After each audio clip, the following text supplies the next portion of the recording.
Bonjour très chers frères et sœurs, Restauré Niali encore devant vous. Aujourd'hui, vous allez constater que certainement le volume de la vidéo sera un peu plus élevé par rapport à ce que vous avez constaté ces derniers mois. Voilà, le volume sera exactement comme c'était dans le début parce que j'avais changé d'appareil. Et l'appareil que j'avais pris, en fait, le premier que j'avais, je l'avais troqué pour prendre un deuxième. Et il s'est trouvé que ce deuxième appareil que j'ai pris là était d'une qualité très très inférieure au premier. Donc le son, vous n'entendiez pas véritablement ce que je disais, malgré que le fait que je criais. Voilà. Aujourd'hui, j'utilise un autre appareil. Ce que je constate déjà, c'est que la qualité des images n'est pas tellement ça, mais le son est propre et c'est l'essentiel. Voilà, le son surtout. Voilà. Donc, ce matin, le message que Restaurant Ali va livrer ce matin, ce n'est pas un message, ce n'est pas un message pastoral, parce que je ne suis pas pasteur. Voilà, je vous le dis toujours. Voilà. Et je répète qu'on n'a pas besoin d'être pasteur pour pouvoir exhorter les gens. Voilà. Il y a des gens même qui ne sont pas pasteurs, mais qui se donnent le titre de pasteur. Un pasteur, c'est quelqu'un qui conduit un troupeau. Toi, tu ne conduis pas de troupeau, mais tu es pasteur. Exemple, Camille Makosso de Côte d'Ivoire. Il n'est pas pasteur. Et chose bizarre, il est même le chef des pasteurs de la Côte d'Ivoire. Oh, lui-même n'est pas pasteur. Mais c'est quand même bizarre. Donc, il y a des choses comme ça qu'on essaie, qu'on constate. Voilà. Il y a certaines personnes qui disent aussi, qui disent aussi que pour qu'on puisse donner un message, pour que quelqu'un soit pasteur, il faudrait d'abord qu'un certain apôtre, dit messager, puisse lui en donner commission. Bon, chacun se lève, dit ce qu'il veut. D'autres disent aussi que on n'a pas besoin d'aller à l'école pastorale pour pouvoir enseigner. Effectivement, on n'a pas besoin d'aller à l'école pastorale pour pouvoir enseigner, mais il n'est pas interdit d'aller à l'école pastorale. N'attaquez pas les écoles pastorales, s'il vous plaît. Voilà. Donc, Dieu peut t'enseigner, te révéler des choses sans que tu sois allé à l'école pastorale. Dieu aussi peut aussi te révéler des choses même si tu es allé à l'école pastorale. Donc, le fait d'aller à l'école pastorale, ce n'est pas un problème, c'est pas un péché. Donc, évitons de nous attaquer aux écoles pastorales. Mais le message de ce matin, il est très simple. Je vais tenter de faire un message court et rapide. Voilà, ce message, il s'agit de la question du mariage. On va porter sur le mariage. Voilà. Et comme vous voyez en ce moment mes deux mains, voilà, vous voyez mes deux mains, ça c'est la main gauche, ça c'est la main droite. Voilà, quand on est marié, on met une bague ici. Donc, je ne suis pas marié, mais je vais quand même me prononcer sur cela. Parce qu'il y a des gens qui sont habités d'un esprit malin, qui veulent introduire des doctrines antichrist dans le christianisme. Et les enfants de Dieu qui sont à la surface de la terre sont obligés de tout simplement réagir. Je dis que face au mariage, il y a des gens qui sont habités de l'esprit de l'antichrist. Quand tu essaies de leur dire que voici la position de Dieu par rapport au mariage, on dit mais toi tu n'es pas marié depuis, et puis tu as quel âge, et puis comment tu fais, puisque tu dis que le mariage, puisque pour toi tu dis que le sexe doit avoir lieu après la dot. Moi, je dis le sexe doit avoir lieu après la dot. Pourtant, je n'ai pas de bague, ça veut dire que je n'ai même pas encore doté de femmes. Et voilà. Et puis, j'ai un enfant même en plus. Voilà. Mais comment est-ce que moi, comme ça, je peux soutenir que le sexe, le mariage doit, pardon, la dot doit précéder le mariage. La dot doit précéder le sexe. Voilà. Ça, c'est ma position. Quoique il ne soit pas marié, la dot doit précéder le sexe. Alors quelqu'un qui a habité un esprit antichrist peut venir me dire, mais toi tu n'es pas marié, à ton âge tu n'as pas me dire que tu es un puceau. Mais comment toi tu peux soutenir que la dot doit précéder le sexe? Mais je te dis souvent que la dot doit précéder le sexe parce que c'est ça qui est la parole de Dieu.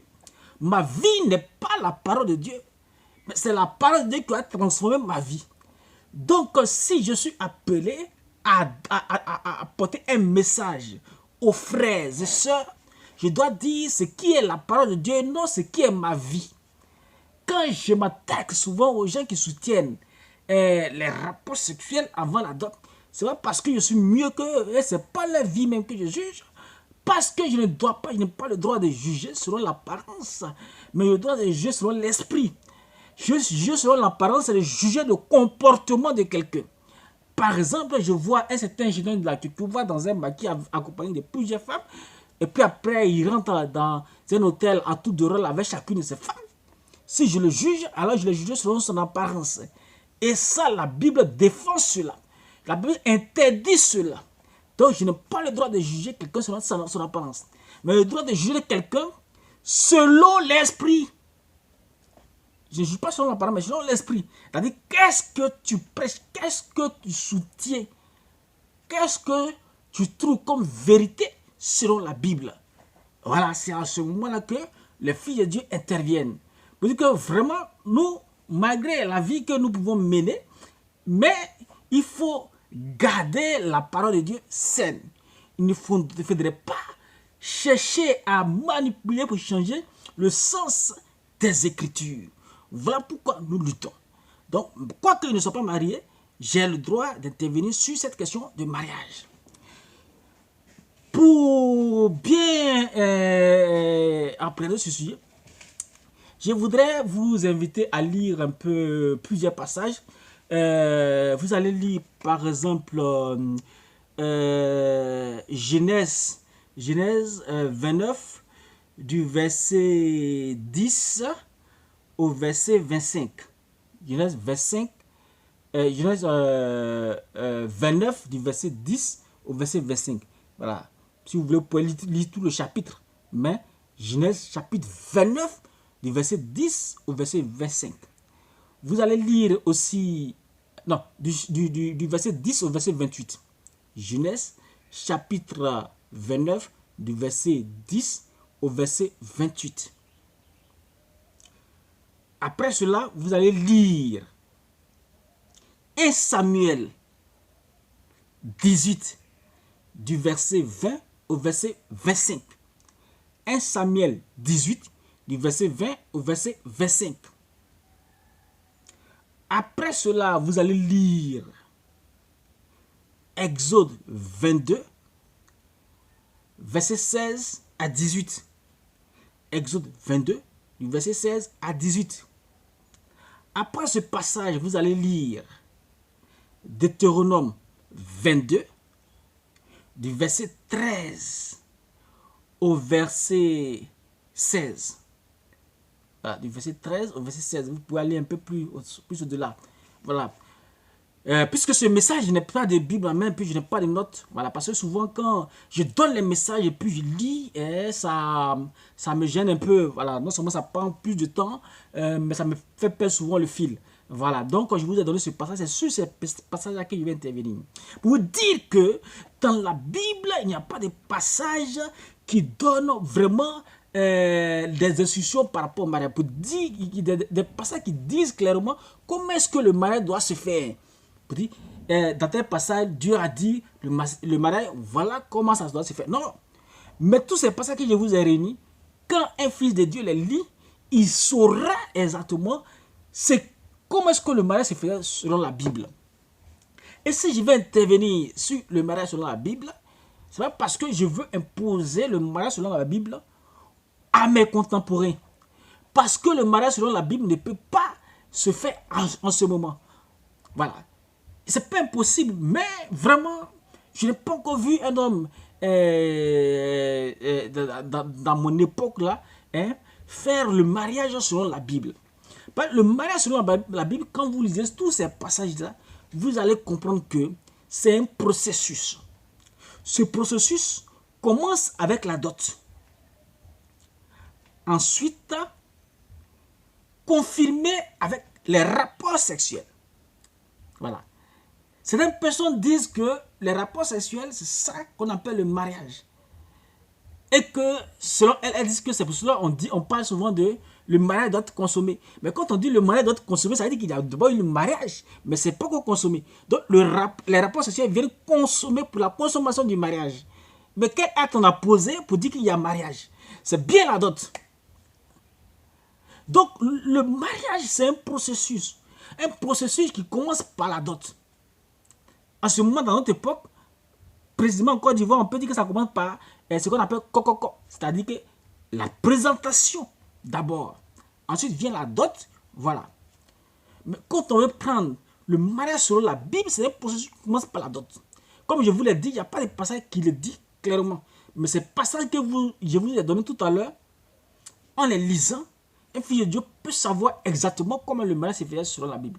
Donc je vais vous dire d'abord comment est-ce que le mariage se fait selon la Bible et ensuite revenir à ce qu'on doit faire dans notre époque-ci.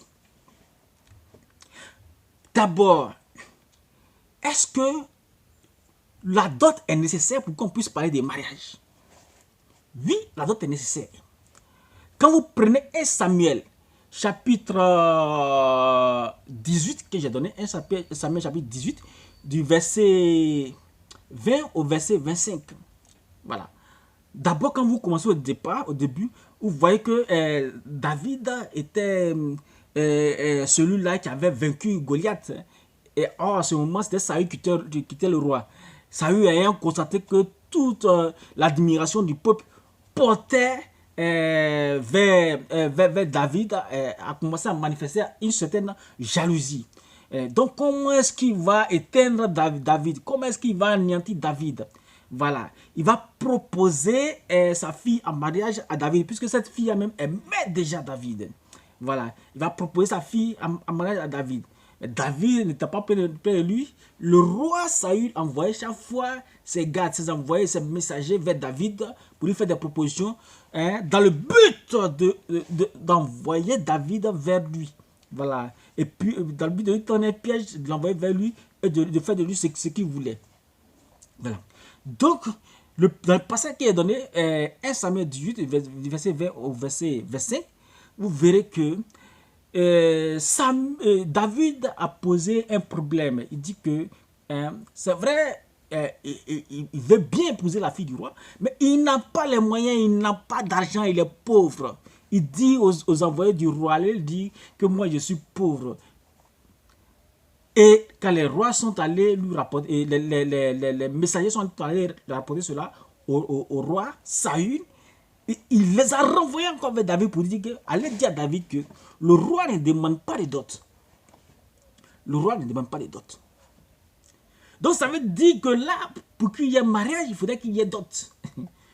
De façon normale. Et il ne demande pas de dot. Donc la dot, c'est quelque chose que David devait payer s'il avait les moyens. Mais comme il n'a pas les moyens, il ne peut pas payer la dot. Donc le roi ne demande pas de dot. Mais voici les services que le roi demande. Ceci, cela, et suite de suite, vous allez le voir pour la suite. Donc, pour qu'il puisse avoir mariage, selon la Bible, il faudrait d'abord songer à la dot. Voilà. Il faudrait d'abord songer à la dot pour qu'on puisse parler de mariage.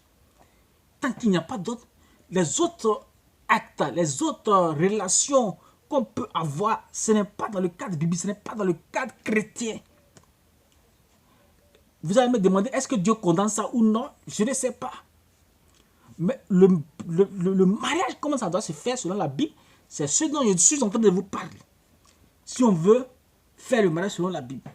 Donc, je suis en train de vous présenter d'abord le mariage selon la Bible. Ensuite, je vous donnerai ma position sur comment est-ce que le mariage doit se faire maintenant là. Donc, d'abord, on retient que la dot est présente. Mais la question que les gens se posent, il y a un groupe de chrétiens ici, précisément en Côte d'Ivoire, qui disent que c'est le sexe qui doit précéder la dot. C'est-à-dire que quand tu as couché avec la fille, que tu as constaté qu'elle est vierge, à ce moment-là, tu dois maintenant chercher à payer la dot. Je dis, mais c'est très grave. C'est pas cela. Donc, on va essayer de voir, entre la dot et le sexe, qu'est-ce qui précède son ami. Parce que c'est le même genre de personnes que j'ai eu à causer avec certains de leurs fidèles, en chair et en os, face à face. J'ai eu à causer avec eux. Et ces personnes-là m'ont fait savoir que c'est le sexe qui doit précéder la dot. Et voilà, et c'est sexe qui doit précéder la dot. Donc, bon, l'argument qu'ils donnent, ils disent que bon, si l'homme a fini de payer la dot et qu'il constate que la femme n'est pas vierge, est-ce que la dot pourrait être remboursée? Voilà. Et ces mêmes groupes, ces mêmes personnes-là, sont des personnes qui disent que Dieu n'a qu'une seule volonté. Parce que, bon, je vais nommer ce groupe même, voilà. C'est le MZA des Gédéons de la Kikuwa. Eux, ils ont été issus d'un groupe de branhamistes, de croyants du message. Et dans ce message-là, les gens parlent de ce qu'on appelle la volonté parfaite de Dieu et la volonté accordée ou permissible de Dieu. La volonté accordée de Dieu, c'est défini dans le message comme étant ce que Dieu a demandé d'abord. Mais la volonté accordée, bien permissible, c'est ce que Dieu laisse faire, tolère. Voilà. Une sorte de grâce. Mais ces gens-là du MZA qui sont sortis de ce message, dit message du temps de la fin, eux, qu'est-ce qu'ils disent? Ils disent que Dieu n'a qu'une seule volonté. Qu'il n'y a pas histoire de dire volonté parfaite et volonté accordée. Volonté, le contraire, une volonté qui n'est pas parfaite n'est pas forcément imparfaite, mais c'est accordé. Voilà. Donc, il y a cette théorie-là qui soutient que Dieu n'a qu'une seule volonté. Mais ces mêmes personnes qui disent que Dieu n'a qu'une seule volonté-là, pourquoi arriver dans le mariage, ces mêmes personnes-là nous présentent deux types de mariage. Parce que quand elles prennent Exode 22, 16, ces gens disent qu'on peut aller avec la femme dehors en secret, sans que les parents ne soient au courant, et puis après, venir chercher à payer la dot. Ils disent que ça, c'est le premier cas de mariage. Le deuxième cas de mariage, ils disent que avant d'aller coucher, que les rapports sexuels, ça ne se fait plus en cachette, mais ça s'est fait dans une maison, dans la maison du père de la fille. Et puis, après cela, si la fille, l'homme ne trouve pas la fille vierge, il peut se plaindre ainsi cela. Donc, ils ont donné deux cas de mariage. Pourtant, eux, ils disent que Dieu n'a qu'une seule volonté. Mais quand il dit que le mariage peut se faire de deux façons, ça veut dire que c'est deux volontés. En réalité, effectivement, Dieu a une volonté parfaite. Il a une volonté accordée. Mais moi, je ne vais pas utiliser le terme de volonté accordée. Ou même de volonté permissible. Puisque ça gêne apparemment certaines personnes, je dirais que Dieu, il y a la volonté de Dieu et il y a des actes accordés, des actes tolérés. Donc, il y a la volonté de Dieu et puis il y a des actes tolérés. Mais il y a des actes défendus. Donc, il y a la volonté de Dieu, il y a des actes tolérés, il y a des actes défendus carrément. Voilà. Donc, ce que les autres ont appelé la volonté accordée, mais permissible, là, moi j'appelle ça les actes tolérés. Donc, de ces deux types de mariage que les gens du MZA considèrent comme étant la volonté de Dieu, il y a deux volontés là. Moi, je dis qu'il y a un type qui est la volonté de Dieu et l'autre type de mariage, c'est un acte accordé. C'est un acte toléré. Dieu tolère ça. Sinon, ce n'est pas ça que Dieu veut, mais il tolère. Donc, Dieu, là, il tolère des choses. Tu ne peux pas dire que Dieu n'a qu'une seule volonté et puis tu as dit qu'il y a deux types de mariage. Donc, il tolère. Mais d'abord, qu'est-ce que Dieu accepte par rapport au mariage? Pour qu'on puisse parler de mariage, il faudrait d'abord, premièrement, que la fille soit vierge. Après, ça veut dire que ça c'est l'une des conditions. Voilà. Donc, la jeune fille qui prétend se marier, elle doit rester vierge. Donc, quand un homme vient vers elle, il faudrait d'abord que si elle-même sait qu'elle n'est pas vierge, elle peut lui dire que moi, je ne suis pas vierge. Donc, la virginité, c'était d'abord important. Donc, Après que la fille même, elle pense que si elle croit, elle a confiance, si elle croit qu'elle est vierge, l'homme là, il ne couche pas avec elle d'abord. Il va payer la dot. Quel passage qui montre que la dot précède les rapports sexuels? Vous prenez Genèse chapitre 29, du verset 10 au verset 28. Vous allez voir que ce passage parle de Jacob, du mariage de Jacob. Jacob a quitté son pays, et il a quitté sa contrée pour une autre contrée, où se trouvait son oncle Laban. Laban avait deux filles, Léa et Rachel. Jacob arrive là-bas en route, il croise Rachel, et Rachel lui a plu. Voilà, donc Rachel conduit Jacob dans la cour de son père. Donc ils arrivent là-bas, Laban se présente, Joseph se présente, Laban se présente, se rend compte qu'ils sont des parents. Voilà. Donc, en ce temps-là, les cousins et cousines pouvaient se marier. Alors, Laban devait donner l'une de ses filles à Jacob. Mais ce qui a plu à Jacob, c'était qui? C'était Rachel, la plus petite. La plus âgée, elle s'appelait Léa. Mais dans leur coutume là, la grande soeur doit se marier avant la plus petite. Alors, Laban va tromper Jacob. Mais d'abord, qu'est-ce qui s'est passé? Parce que quand Jacob a éprouvé le désir de se marier, de prendre une femme, Laban lui a demandé de travailler pour lui pendant un certain nombre d'années. Après qu'il ait travaillé, c'est à ce moment-là qu'il devait maintenant prendre une de ses filles. Donc ce travail qui a été fait avant que la fille ne lui soit accordée, et ce travail-là, qui ici symbolise la dot. Mais la dot peut se faire de façon financière, ça peut se faire avec des éléments, des dons physiques, ou bien ça peut se faire tout simplement avec du travail pour quelqu'un. Donc la dot de Jacob ici, c'était qu'il devait travailler pendant un certain nombre d'années. 7 ans je crois. Afin de pouvoir avoir accès à l'une de ses filles. Et ainsi de suite, quand Jacob, Laban a donné d'abord Léa au lieu de Rachel, il a trompé. Quand vous lisez, vous allez voir un peu. Voilà. Mais une chose est sûre, ici, je choisi ce passage pour vous montrer que, d'abord dans 1 Samuel 18, vous verrez que la dot est importante dans le mariage.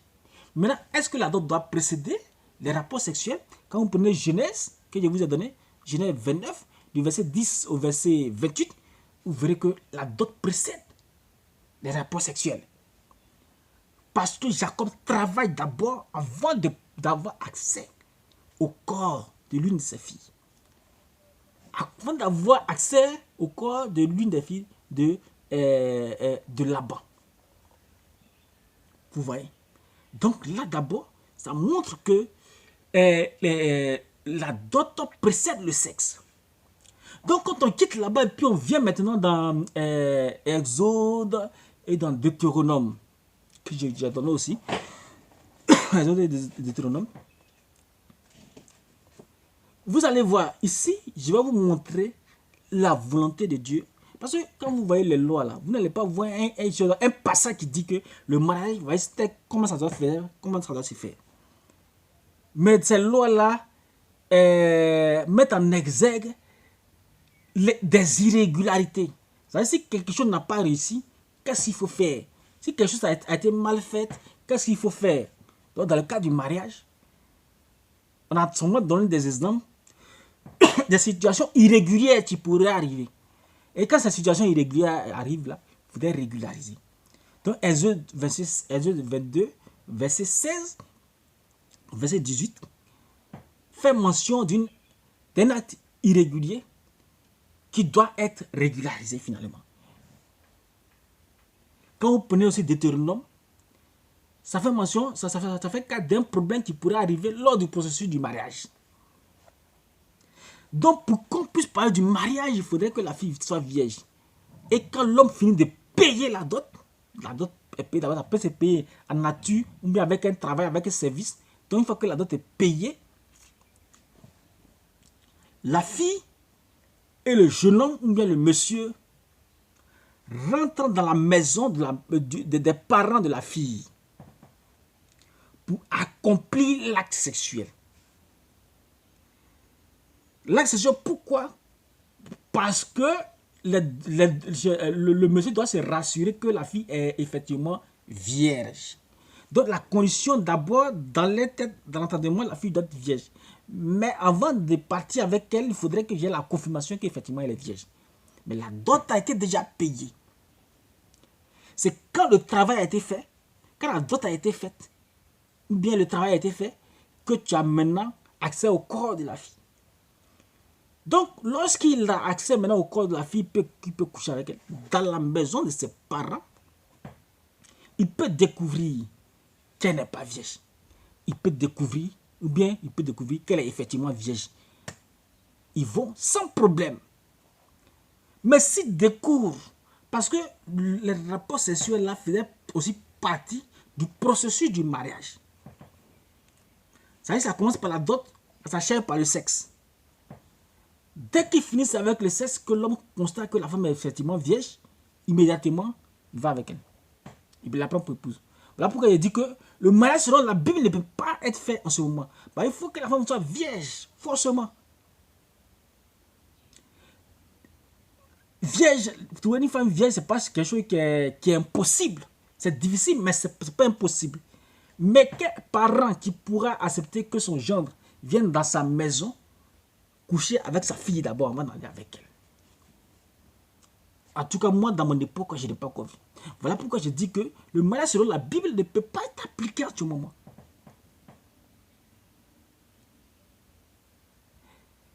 Donc, le sexe, c'est vrai, ça intervient dans le processus du mariage, mais il ne précède pas la dot. Il y a la dot d'abord, après maintenant vient le sexe. Ça, c'est la volonté de Dieu. Maintenant, il a été fait cas d'autres actes tolérés. Les actes tolérés, il y a Exode 22, 16 à 18. Mais il y a aussi Deutéronome 22 que j'ai donné, du verset 25 au verset... Non, du verset 28 au verset 29. Deutéronome 22, du verset 28 au verset 29. Bon, quand on prend d'abord Exode 22, 16 à 18 là, on dit que si un homme séduit une vierge et qui couche avec elle, je dis toujours que la séduction dont il est question ici là, c'est une séduction verbale.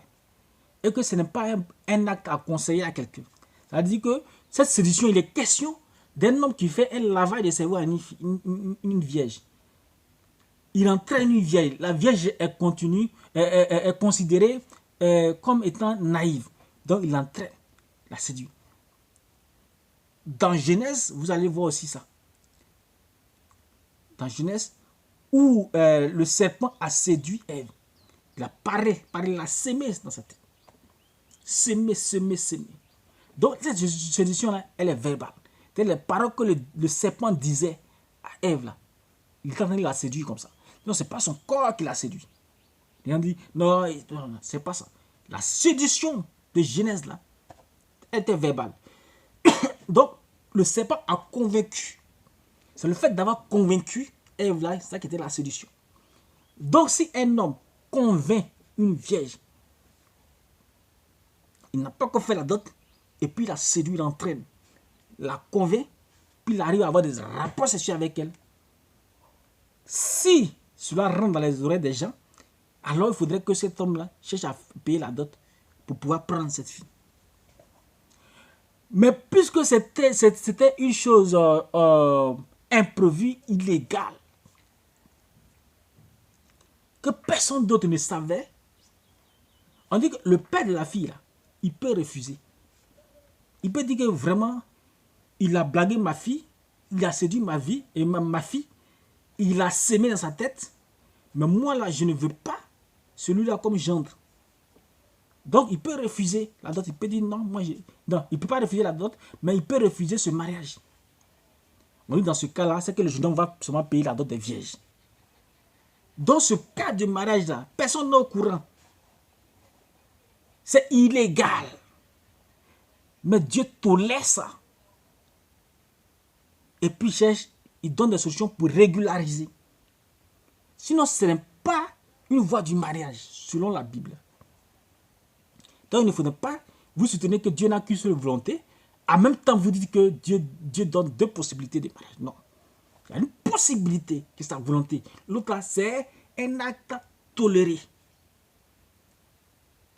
Donc, après là, il n'y a pas seulement dans les autres 22, 16 là, que ce cas a été toléré. Il y a le cas de Deutéronome 22, versets 28 à 29, où Dieu s'est toléré.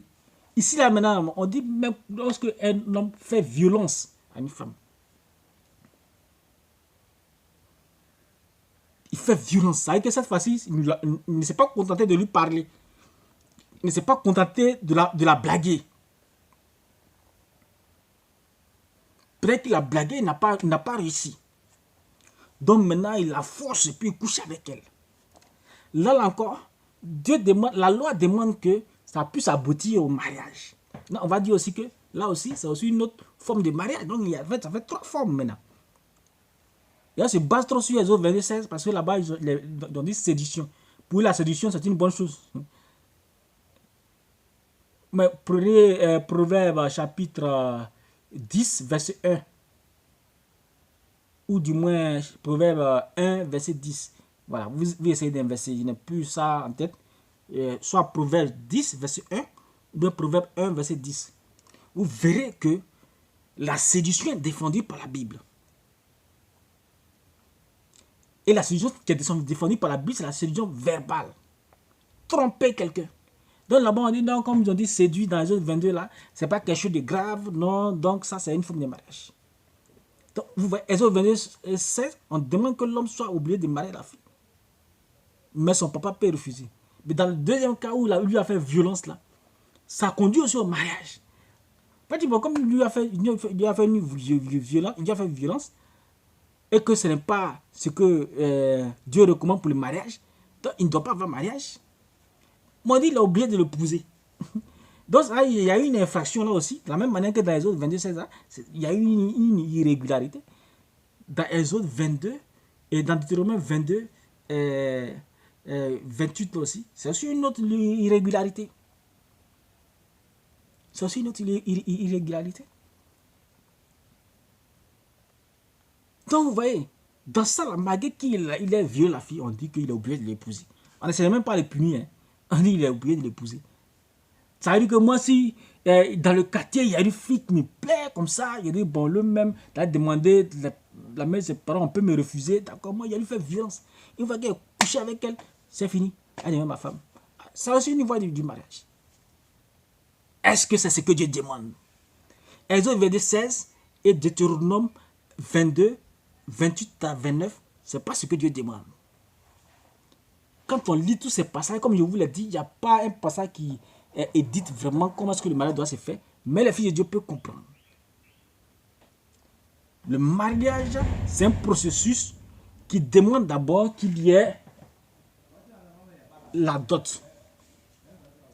Donc, il y a la dot d'abord qui doit se faire. La dot doit précéder le sexe. C'est ce qu'on appelle mariage. À part ça, tout le reste, c'est des actes tolérés. Voilà. Donc, pour qu'il y ait le mariage, selon la Bible, la fille doit être vierge. Si elle est vierge, le monsieur paye la dot. Mais la fille ne paye la dot, il doit vérifier maintenant si elle est vierge. Voilà pourquoi il couche avec elle. Quand il couche avec elle, qu'elle est vierge, il va avec, il la prend à la maison. Il envoie à la maison. Si constate qu'elle n'est pas vierge, alors il signale cela. Donc le mariage selon la Bible, c'est le vierge qui se marie. On paie d'abord la dot de la vierge avant de coucher avec elle. Si on constate qu'elle n'est pas vierge, alors il y a problème. C'est selon la Bible. Maintenant, les cas où il y a eu mariage, où il peut y avoir mariage, sans que la dot soit payée d'abord avant le sexe, ce sont des irrégularités, comme dans Exode 22, 16, où un homme m'a séduit, et dans Deutéronome 22, 28 à 29, où un homme a fait violence. Ces deux cas-là conduisent aussi à un mariage. Mais ce sont des irrégularités. Maintenant, dans notre époque ici, puisque nous sommes en 2022, le mariage doit se faire comment, mais peut se faire comment? Ici, si nous voulons nous baser sur la Bible, le mariage qui est accepté actuellement, c'est le mariage. C'est un acte toléré. C'est un acte toléré par Dieu. Le mariage selon la volonté de Dieu, il faut qu'elle soit vierge. Il faudrait que l'homme paye la dot avant de coucher avec elle. Donc même si tu as croisé ta femme vierge, mais si tu n'as pas payé la dot parce que tu as couché avec elle, ce n'est plus selon la Bible. C'est un peu selon la Bible. Donc comment est-ce que le mariage doit se faire maintenant? Assurément, c'est un acte toléré. Un jeune homme et une jeune fille qui sont dans la même église, par exemple, je prends le cas d'une église comme nous sommes, je parle du christianisme. Si les deux se plaisent et qu'ils veulent vivre ensemble, maritalement, l'homme là, il doit nécessairement payer la dot d'abord. Ce que la mairie a, c'est de façon civique, bon, puisque nous vivons dans une époque contemporaine. Sinon, l'élément le plus important, c'est la dot. Une fois que la dot a été payée, elle devient sa femme. En ce moment-là, on ne peut pas, en ce moment, je vous parle là, un homme ne peut pas exiger, on ne peut pas exiger qu'une femme soit vierge avant de se marier. Vous êtes dans la même église, qu'elle soit vierge ou non, tu la veux, tu payes la dot. C'est la dot là qui met la différence entre toi et les autres prétendants, mais entre toi et les autres personnes qui ont couché avec la fille. C'est la dot qui fait de toi le propriétaire de la femme. C'est la dot qui fait de toi le propriétaire de la jeune fille. Donc, tu peux travailler pour quelqu'un, mais dans notre époque, c'est en argent, en nature que ça se fait. Donc, vous êtes dans une église, que la fille soit vierge ou non, que toi tu sois puceau ou non, dès que vous voulez parler de mariage, commencez par la dot avant d'arriver au sexe. Mais il peut y avoir aussi des cas où des gens, jeunes filles ou jeunes garçons, aient eu des rapports sexuels sans avoir pensé au préalable à la dot ou bien au mariage. Eux, ils vivaient tout simplement une vie de jeunesse. Ça n'est pas dans le cadre du mariage. Mais si durant leur vie de débauche par-ci, par-là, ils arrivent à se plaire, s'aimer réellement et qu'ils pensent qu'ils peuvent vivre ensemble. Là, dans ce cas, il faut chercher à régulariser maintenant. On régularise toujours par la dot. Et il faut régulariser par la dot. Et puis, même s'ils ont déjà eu des rapports sexuels, ici, il ne sera plus question d'avoir des rapports sexuels pour vérifier si la fille est vierge. Voilà pourquoi les gens parlent de lune de miel. Quand ils finissent le mariage, qui sait que sa femme n'est pas vierge, ils ont déjà eu des rapports sexuels. Mais pour donner un caractère un peu sacré à ce acte-là, on parle de lune de miel. Même si la femme n'est pas vierge. Même s'ils ont déjà couché ensemble auparavant. C'est ça qu'il dit que c'est un acte toléré. En ce moment-là, l'acte toléré qui peut être fait, c'est celui-là. Il t'a dit, soit tu croises la fille dans une église, vous ne cherchez pas à avoir le sexe, et puis vous allez à la dot, et puis après, le sexe arrive.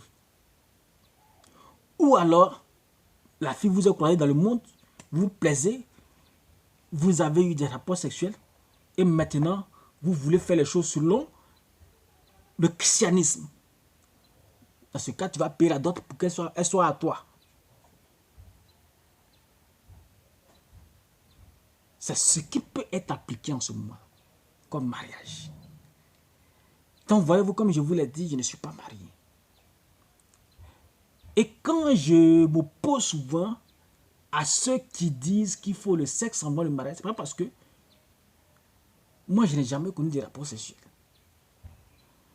Parce que quand ces gens, ça nous invite à des débats, eux, ils pensent que c'est une histoire de chercher à avoir raison. Bon, ils vont te dire, bon, toi, tu n'es pas marié, tu n'as jamais eu des rapports sexuels. Donc, puisque tu es coupable déjà, tu ne dois pas parler. Moi, je ne juge pas selon l'apparence. Il a dit, même si je vois un pasteur dans un bordel, c'est pas mon problème. Mais c'est quand le pasteur va ouvrir la bouche, c'est que j'entends de lui là. Et ça, moi, je juge. Parce que même si nous qui donnons les messages, nous n'arrivons pas à mettre cela en pratique, d'autres personnes pourront mettre cela en pratique. Pour les générations futures. Et cette parole, qui est la parole de Dieu, la Bible qui est la parole de Dieu, nous devons la garder sacrée. Car c'est elle qui devra nous transformer si elle est gardée sacrée. Parce que si elle est transformée, elle ne pourra pas nous transformer. Donc il faut garder la Bible propre. Voilà pourquoi nous luttons. Voilà pourquoi nous luttons. Ce n'est pas parce que toi tu n'arrives pas à t'abstenir des rapports sexuels avant le mariage que tu vas dire qu'il est impossible. Et puis tu as enseigné sur l'argent. Ce n'est pas du tout normal. Donc c'est ce que j'avais à dire par rapport au mariage. J'avais prévu donner la suite du mariage, la suite du message qui était intitulé du salut, du péché au salut. Du péché au salut. J'avais fait les deux premières parties, il reste entièrement la troisième partie où j'ai dit que j'allais parler des prédestinés. Voilà. Donc j'en parlerai plus tard, hein, les prédestinés. Parce que c'est vraiment délicat. Voilà. Mais après ce message que je viens de donner là, le prochain message, ça va parler du Jésus baoulé, puisque je suis en Côte d'Ivoire, de Jésus baoulé, de Jésus de Koumassi. Voilà, ça va concerner ce monsieur. Bye bye, que Dieu vous bénisse.